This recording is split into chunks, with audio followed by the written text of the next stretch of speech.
నమస్తే. మన గాంధీగిరి వార్తలకు స్వాగతం. రామగుండం పారిశ్రామిక ప్రాంత రౌండప్. ఈరోజు గాంధీగిరి అందిస్తున్న ప్రత్యేక వార్తలు చదువుతున్నది దయానంద్ గాంధీ. వార్తల్లోని ముఖ్యాంశాలు. ఘనంగా వాసవిమాత జయంతి వేడుకలు. ప్రెస్ మీట్లో హరీష్ రెడ్డి ధ్వజం. ఉత్సాహంగా marathon run.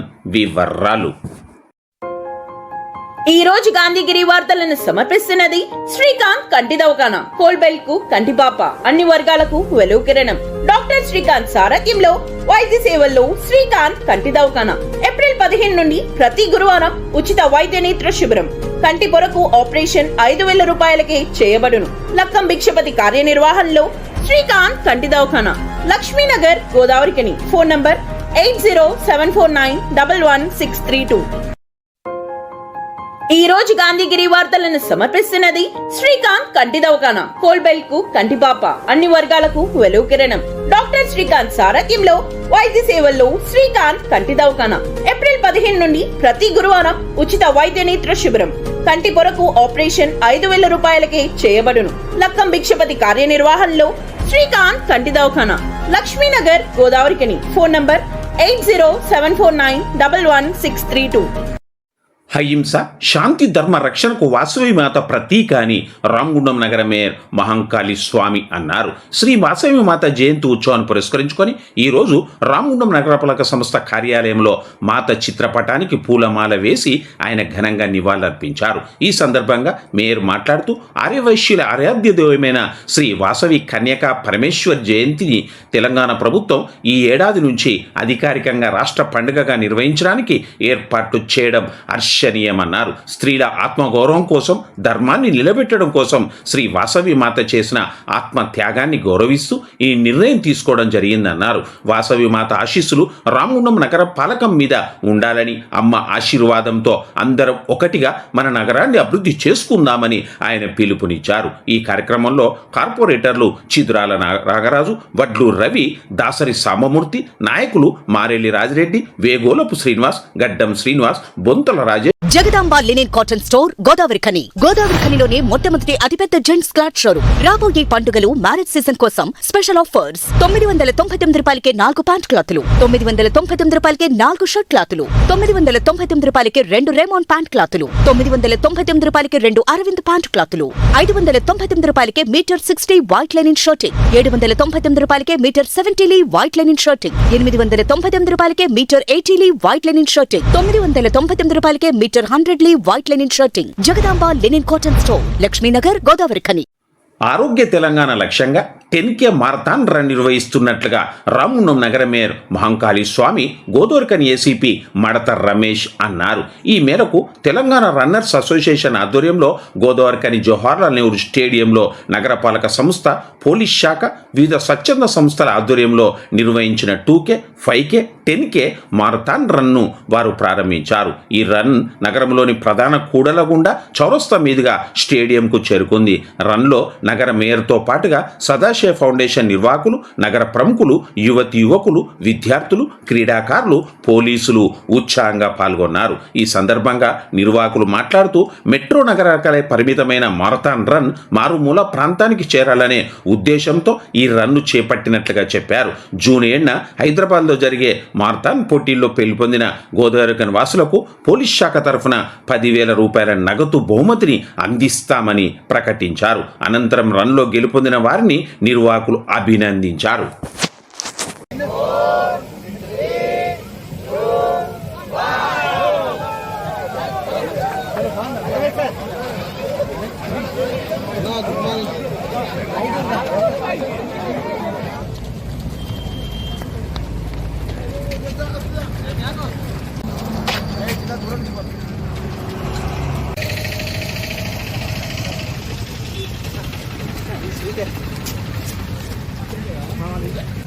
Come on, easy.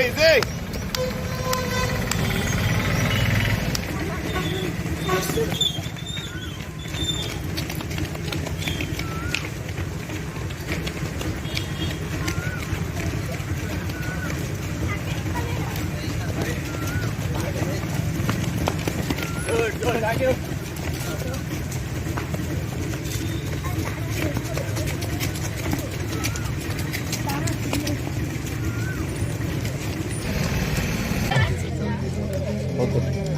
ఈరోజు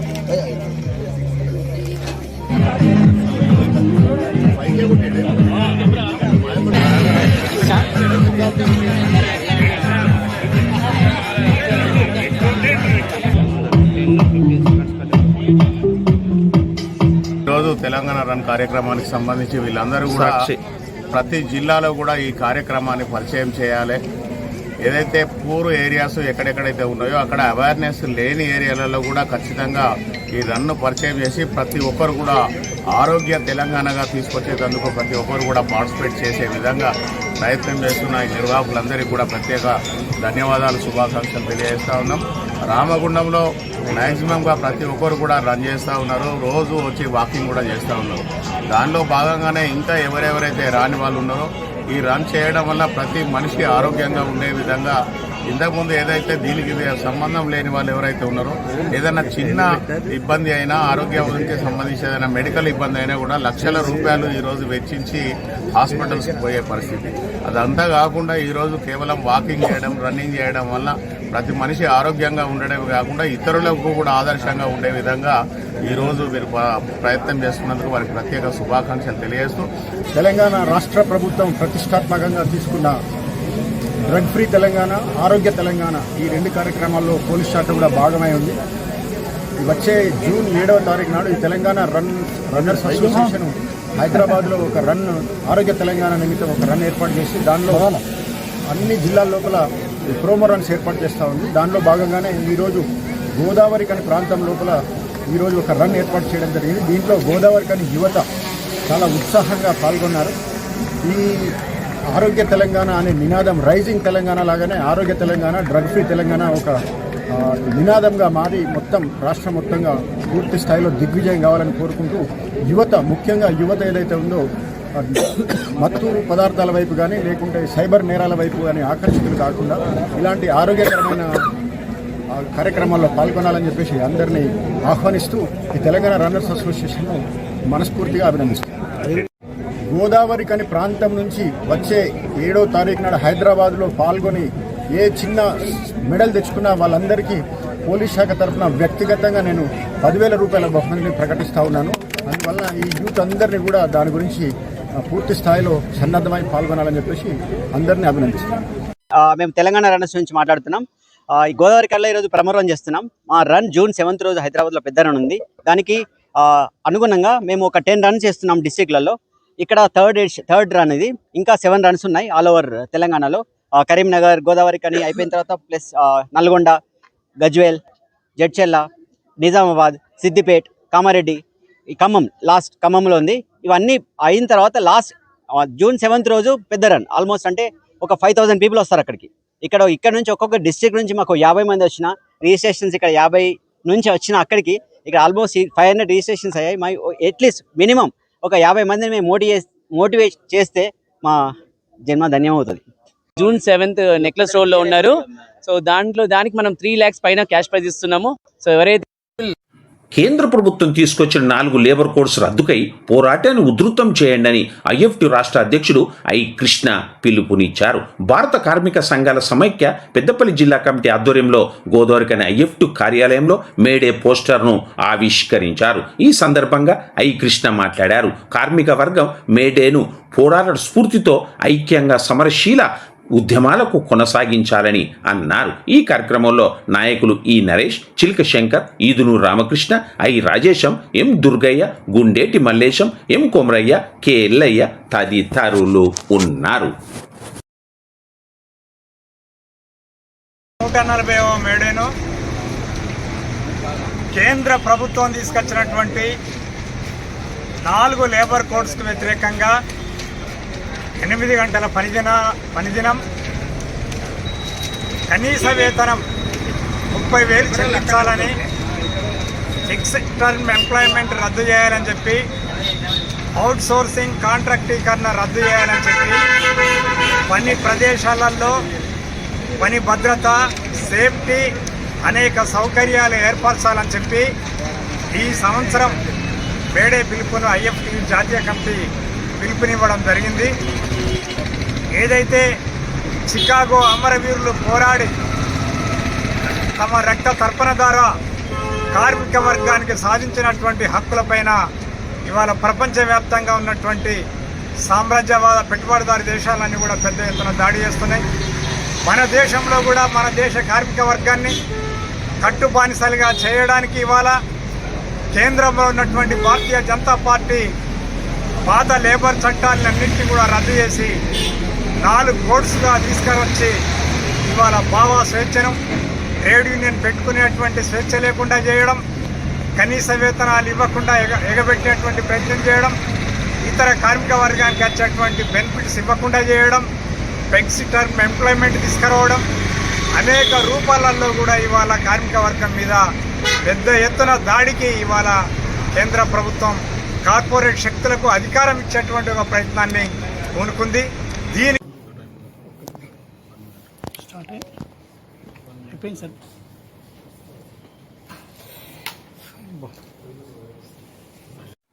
రామగుండం నియోజకవర్గంలో ప్రజల కోసం పనిచేయాల్సిన వ్యవస్థలన్నీ ఎమ్మెల్యే చెప్పు చేతుల్లో పనిచేస్తున్నాయని బీఆర్ఎస్ పార్టీ రాష్ట్ర నేత వ్యాళ్ల హరీష్ రెడ్డి ఆరోపించారు. గోదావరికన్ ప్రెస్ క్లబ్లో ఈరోజు జరిగిన ప్రెస్ మీట్లో హరీష్ రెడ్డి మాట్లాడారు, కన్నెర్ర చేశారు, ధ్వజమెత్తారు. ఈ ప్రెస్ మీట్లో పార్టీ నాయకులు ఉన్నారు.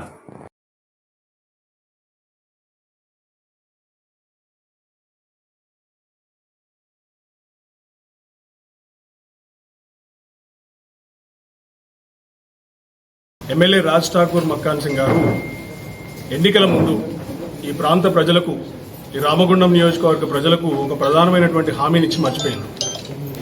ఆ హామీ ఏంటంటే ఆర్ఎఫ్సిఎల్ అనే ఒక సంస్థలో ఉద్యోగాలు పెట్టడానికి అప్పుడున్నటువంటి దళారులు కొందరు కోట్ల రూపాయలు కాజేసి వాళ్ళకి ఉద్యోగాలు ఇవ్వకుండా, ఆ డబ్బుల్ని కూడా వాపసు ఇవ్వకుండా నానా రకాల నరకం చూపించినందుకు ఈయన ఎన్నికల ముందు ఒక హామీ ఇచ్చాడు.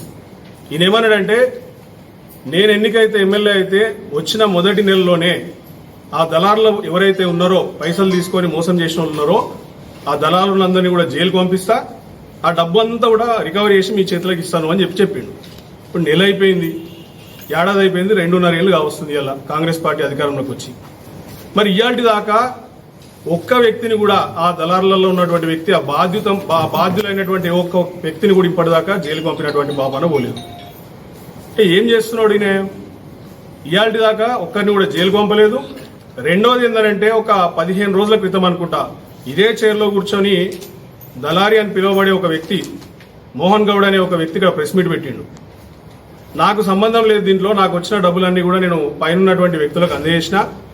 ఆ పైన ఉన్నటువంటి వ్యక్తులు ఇక్కడ స్థానికంగా గోదావరి నది ఉన్నటువంటి ఒక 18 ఎకరాల ల్యాండ్ తీసుకున్నారు ఆ డబ్బులతోనే చెప్పిండు. ఆ డబ్బులు తీసుకున్నటువంటి కొన్నటువంటి ల్యాండ్ ఇవాళ వాళ్ళు లేఅవుట్ చేయడానికి ఇదే కమిషనరేట్ లో, మున్సిపల్ కమిషనరేట్ లో అప్లై చేస్తే పర్మిషన్లు, డీటీసీపీ లేఅవుట్ కి పర్మిషన్లు కూడా ఇచ్చిన విషయం తెలిసింది. అంటే వ్యవస్థ ఎటుపోతుంది? నువ్వు ఇచ్చినటువంటి హామీ ఎడమైంది. ఆ డబ్బులు రికవర్ చేయకపోగా ఆ డబ్బులతో ఉన్నటువంటి భూమికే నువ్వు ఇలా లేఅవుట్ కి పర్మిషన్ ఇస్తావా? అరే ఇంత సిగ్గులేంతనమా? నీ ప్రభుత్వంలో, నీ అధికారంలో ఉన్నటువంటి ప్రతి ఒక్క మంత్రి అయినా, ముఖ్యమంత్రి గారితో సహా భూముల దంద చేయడానికి ఇలా బరితెగించారు మీరు. ఇలా ఇక్కడ గోదావరి కనిలో ఉన్నటువంటి ఆ 18 ఎకరాలకి డీటీసీపీ లేఅవుట్ మీరు ఎందుకు ఇచ్చిర్రు? అది ప్రధానటువంటి మా క్వశ్చన్. రెండవది, ఖచ్చితంగా అదేమంత ఈజీగా ఆషామాషి వ్యవహారం కాదు, మేము దాన్ని వదిలిపెట్టాం.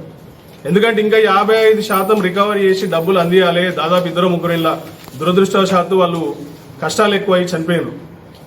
ఇలా డబ్బులు పెట్టిన వాళ్ళు కూడా వీళ్ళందరూ కూడా పాపము చాలా అంటే చాలా పేద తరగతి వ్యక్తులు. వీళ్ళంతా వాళ్ళ ఇళ్లలో ఉన్నటువంటి వాళ్ళ భూములు కానివ్వండి, లేకపోతే ఆఖరికి తల్లుల మెడలో ఉన్నటువంటి పుస్తల తాళ్ళు కూడా అమ్ముకొని వాళ్ళు ఇలా ఉద్యోగాల కోసం డబ్బులు పెట్టారు. గంత పాపాత్మక సొమ్ము మీరు ఎందుకు రికవరీ చేస్తలేరు? ఎందుకు ఇస్తలేరు మీరు? ఇంకా 55% ఆ ల్యాండ్ అమ్మి ప్రజాస్వామ్యంలో ప్రజల కోసం పనిచేయాల్సినటువంటి వ్యవస్థలన్నీ ఇక్కడ ఎమ్మెల్యే చెప్పు చేతలో పనిచేస్తున్నాయి. ఆయననేమో నరుకుదా అంటాడు. ఆయనను చూసి, ఆయన అందరిని చూసి, ఆయన మాట్లాడే భాషను చూసి ఇక్కడ కార్పొరేటర్లు అందరూ కూడా మా వాళ్ళ మీద దాడులు చేస్తారు.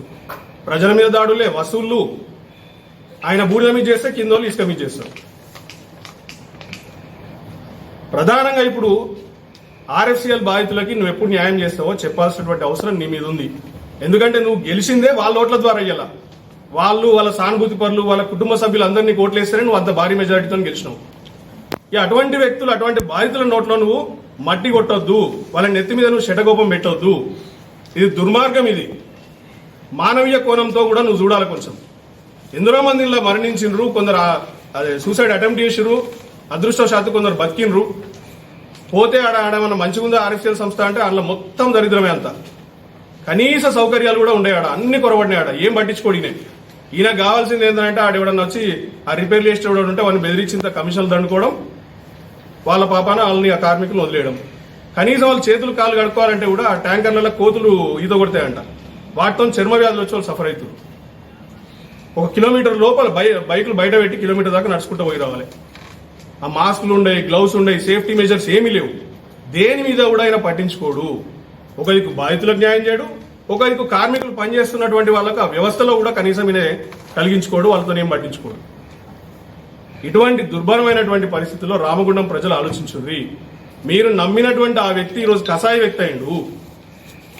మిమ్మల్నే నరుకుతా అని చెప్పేసి డైలాగ్ కొట్టే వ్యక్తి కనీసం ఇయాటి దాకా 10 రోజులైంది, అరే నేను తప్పు మాట్లాడినా, నోట్లోంచి మన టంగ్ స్లిప్ అయ్యి వచ్చిందని చెప్పేసి క్షమాపణ చెప్పొద్దా? ప్రజలు ఆలోచించండి. ఎవరైనా కనీసం కొంచెం సోయి తప్పి అనుకోకుండా మరి ఏదో ఒక కారణంతో సోయి తప్పి మాటలు మాట్లాడితే తెల్లారి మళ్ళీ క్షమాపణ చెప్తారు. ఇయాటి దాకా క్షమాపణ లేదు, ఆయన 10 రోజులుగా వస్తుంది అంటే ఆ నరుకుడు నిజమేనా? ఏడవైనా కత్తులకి తిప్పుతా ఉంటాడు, రామగుండాలు తిప్పుతాడు, హైదరాబాద్ తిప్పుతాడు, కత్తులు తిప్పుతాడు. అంటే నేను ఒక పౌరుడిగా ఈడ గోదావరి కనులో ఉండేటువంటి పౌరుల పక్షాన్ని చెప్తున్నాను. నేను నువ్వు బేషరతుగా ఇలా ముక్కు భూమికి రాస్తావో లేకపోతే ప్రెస్ మీట్ నా లెక్కన ఈడొచ్చి పెడతావో గోదావరి కని ప్రజలకు, పట్టణ ప్రజలకు, రామగుండం నియోజకవర్గ ప్రజలకు బేషరతుగా నువ్వు క్షమాపణ చెప్పాలి. రామగుండం ఎఫ్సిఐలో పనిచేసే కార్మికులకు క్షమాపణ చెప్పాలి. బాధితులకు న్యాయం చేయాలి. ఇవి మా ప్రధానమైనటువంటి 3 డిమాండ్లు. వీటిని ఎప్పుడు నెరవేరుస్తావో నువ్వు తక్షణమే చెప్పాల్సింది. చెప్పకపోతే ఖచ్చితంగా నేను చెప్తున్నా కదా, ఇక్కడనే ఒక ట్రైన్ రామగుండం ట్రైన్ స్టేషన్ లో, రైల్వే స్టేషన్ లో ఒక ట్రైన్ కంపార్ట్మెంట్ బుక్ చేసుకుని ఇలా ఆర్ఎఫ్సిఎల్ బాధితులతో అందరితో కేంద్ర పెట్రోలియం శాఖ మంత్రి ఎవరైతే దీనికి బాధ్యత ఉంటారో, ఈ ఆర్ఎఫ్సిఎల్ పైన ఉంటారో ఆ ఆఫీస్ దగ్గరికి పోయి వాళ్ళకి మొరబెట్టుకుంటాం. వాళ్ళ దగ్గరికి పోయి కంప్లైంట్ ఇస్తాం. బరాబర్ ఇక్కడ జరిగిన స్కామ్, ఆ స్కామ్ లో ఇన్వాల్వ్ అయిన వాళ్ళందరూ కూడా బయటకు వస్తారు రేపటి రోజున. ఏం తమాషా కాదు, ప్రజల పైసలు తీసుకొని మీరు పక్కకు తప్పించుకొని పారిపోతామంటే. ఇప్పటికైనా బాధ్యతగా మెదిలి మీరు ప్రజలకు ఇచ్చినటువంటి హామీని నెరవేర్చుండ్రి. లేకపోతే ప్రజాక్షేత్రంలోకి మేము వస్తాం, మీ క్యాంప్ ఆఫీస్ దగ్గర టెంట్ వేస్తాం మేము రేపటి రోజున. గుర్తుంచుకోండి. మీరు చేయనేడలా ఖచ్చితంగా రాబోయే 2 ఏళ్లలో మాదే ప్రభుత్వం వల్ల మీరు కలలు గంటూరు కావచ్చు, పగటి కలలు. మీ ముఖ్యమంత్రి చెప్పినట్టు 10 ఏళ్ళు నేనే ముఖ్యమంత్రి ఉంటా, 10 ఏళ్ళు నేనే ఎమ్మెల్యే ఉంటా అని చెప్పేసి మీరు కూడా కలలు గంటూరు కావచ్చు, పగటి కలలు. అవి ఏవి నడవవు. రాబోయేది 2-2.5 ఏళ్లలో మా ప్రభుత్వమే. ఆ ప్రభుత్వం వచ్చినాక ఆ 18 ఎకరాలలో ఖచ్చితంగా 100 నాగలు పెట్టించైనా సరే దాన్ని దున్ని ఆ డబ్బుల్ని రికవరీ చేసి 55% బాధితులకు అందజేసే బాధ్యత మాది. బీఆర్ఎస్ పార్టీ తీసుకుంటుంది. మా ముఖ్యమంత్రి అప్పుడు కేసీఆర్ గారు ఉంటారు, కేసీఆర్ గారిని ఒప్పించి ఆ డబ్బుల్ని కూడా రికవరీ చేపిస్తాం. మీరు చేయని ఎడల అంటే మీకు ఎందుకు ప్రజల పట్ల మమకారం తగ్గిపోయింది? ఆ రోజేమో ఏడుపులు పెడబొబ్బలు మీరు, మీ సతీమణి గారు ఈ ఒక్కసారి అవకాశం ఇయ్యండి, మమ్మల్ని గెలిపియ్యండి, మీకు ఉన్నటువంటి సమస్యలు అన్ని దూరం చేస్తామని అంటారు. సమస్యల్ని దూరం చేసుడు దేవుడెరుగు. కొత్త సమస్యలు తీసుకొచ్చి పెడుతురు. ఇలా ఏమంటారు? మొన్న ఒక సభలో నాకు అడ్డం మాట్లాడిన అడ్డంగా నరికేస్తా. ఎందుకు నరుకుతావే నువ్వు? నాకు అర్థం కాదు. ప్రజాపాలన అంటే నీ ప్రజలు నీ పాలన పట్ల ప్రజలు ఎవరన్నా అసంతృప్తి వ్యక్తం చేస్తే వాళ్ళని నరుకుతావా? ఎవరు నరుకుతావు? నీకు ఓట్లేసిన వ్యక్తులు నరుకుతావా? దేశంలో బహుశా ఏ ఎమ్మెల్యే కూడా డైరెక్ట్ గా మీడియాలో ఇట్లా మాట్లాడలే, ఒక మైక్ పట్టుకొని ఒక సభలో ఇట్లా మాట్లాడలే. అడ్డంగా మాట్లాడితే అడ్డంగా నరికేస్తాను. బాలకృష్ణ సినిమా అనుకున్నాయి ఇదేమన్నా రాజకీయం అంటే? ఎవరిని నరుకుతావు నువ్వు? ఇంకో దరిద్రం ఏంటంటే ఈ భాష పట్ల ఈడ ప్రజలు భయభ్రాంతులకు గురవుతారని చెప్పేసి నేను స్వయాన పోయి 1 టౌన్ పోలీస్ స్టేషన్ లో ఒక కంప్లైంట్ ఇస్తే ఇయాటి దాకా కేసు బుక్ అయినట్టు, రిజిస్టర్ అయినట్టు నాకు అదేంది రిసిప్ట్ కాపీ ఇయ్యరు. 2 సార్లు నేనే అక్కడ నడుచుకుంటూ పోయి ఏం సంగతి బాబు ఇంకెప్పుడు ఇస్తారు రిసిప్ట్? మరి సామాన్య ప్రజలు కూడా ఇంత టార్చర్ పెడతారా మీరు అంటే సిస్టమ్ పనిచేస్తలేదు సార్ అంటారు. 10 రోజులు అయితే సిస్టమ్ పనిచేస్తలేదు. మీకు నాకు అర్థం కాదు. ఇక్కడ మా తమ్ముడు ఉన్నాడు, నిన్నాక మొన్న కార్పొరేటర్ గా పోటీ చేసి ఓడిపోయినటువంటి మా సోదరుడు వంశీకృష్ణ. ఆ తమ్ముడు మొన్న ఇక్కడ అకారణంగా అన్యాయంగా మరి దుకాణాలు కూలుస్తా ఉంటే జేసీబీలు వచ్చి వీడియో తీస్తే పోలీసులు వచ్చి వెనకంచాలి. ఆయననే కొట్టి ఆయన మీదనే ఉల్టా 1 అవర్లోనే కేసు బనాయిస్తారు. ఆయన ఫోన్ కూడా గుంజుకుంటారు. సుప్రీంకోర్టు, హైకోర్టు చెప్తున్న గైడ్ లైన్స్ ప్రకారం డిజిటల్ డివైస్ అసలు తీసుకోవద్దు నోటీస్ ఇవ్వకుండా. ఆ ఫోన్ తీసుకొని ఆ ఫోన్ కూడా కోర్టు దగ్గర ఆయన తెచ్చుకున్నాడు. మళ్ళీ ఆ ఫోన్ చూస్తే మొత్తం దానిలో డేటా అంతా వీకేసారంట. అంటే దానిలో అక్రమంగా ఆ ఫోన్ అన్లాక్ చేసి దానిలో ఉన్న డేటా మొత్తం తీసేసుకున్నాడంట. అంటే పోలీసులు నాకు ఒక విషయం అర్థమైతలేదు, మీరు ప్రజల కోసం ప్రజలు కట్టే పన్నుల ద్వారా డబ్బులు వచ్చే జీతాలతో పనిచేస్తుర్రా, లేకపోతే ఎమ్మెల్యే చెప్పు చేతల్లో పనిచేస్తుర్రా? మీరు ఈ మాత్రం దానికి మీకు యూనిఫామ్ ఎందుకే నాకు అర్థం కాదు. ఆ యూనిఫామ్ తీసేసి కాంగ్రెస్ కండువాలు కప్పుకొని ఎమ్మెల్యే క్యాంప్ ఆఫీసులో ఇంట్లో పనిచేయండి మీరు. అంటే ఎమ్మెల్యే చట్టానికి ఏమైనా అతీతుడా? ఆయన మీదనేమో కంప్లైంట్ ఇస్తే కేసు బుక్ కాదు 10 రోజులకు కూడా, ఆ రిసిప్ట్ కాపీ ఇయ్యరు నాకు. అదే అన్యాయంగా ఏమైనా అన్యాయం జరుగుతూ ఉంటే దాన్ని రికార్డ్ చేస్తే ఆయన ఫోన్ గుంజుకొని ఆయన కొట్టి ఆయన మీద అయితే 1 అవర్లో కేసు బుక్ చేస్తారు. పోలీసులు యంత్రాంగం అంతా కూడా ఎమ్మెల్యే జీ హుజూర్ అంటట్టు పని చేయించుకుంటున్నారు వాళ్ళందరితో. ఇంతటితో గాంధీగిరి వార్తలు సమాప్తం. నమస్కారం.